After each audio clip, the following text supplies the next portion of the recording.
What about Don McGahn? You're facing challenges not just from the AG, but the White House is citing executive privilege, thinking about asserting it as they make their case against Congress. Can you hold him in contempt, Mr. McGahn, for refusing congressional demands? Well, we don't know that he has yet. Let's take it one step at a time. Let's see where it goes. And I have said the president is goading us into, wants to goad us into impeachment because that he knows, as do I, that's not a good thing for the country. Well, maybe he knows that, but he knows that I think that. Let's put it that way. He knows that I think that. But the point is that every single day, whether it's obstruction of having people come to the table with facts, ignoring subpoenas and the rest, every single day, the president is making a case.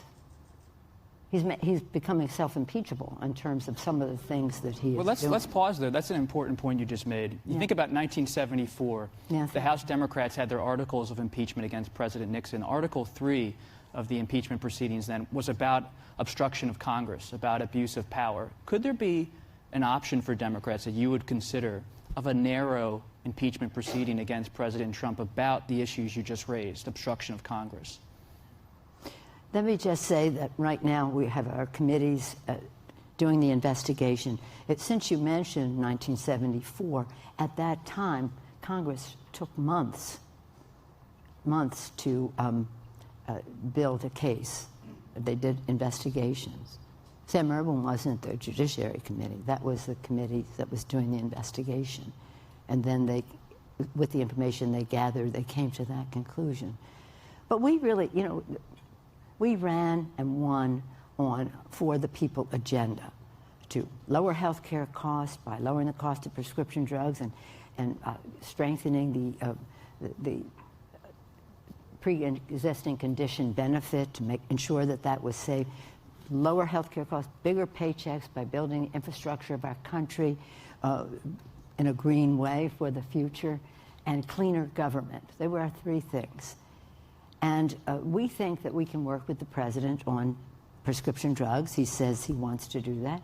We think we can work with him on infrastructure. So we're in the process of having that discussion. We'll see. I don't think he's interested in cleaner government. So, but I do think that the public is, and so I'll go to that in a moment.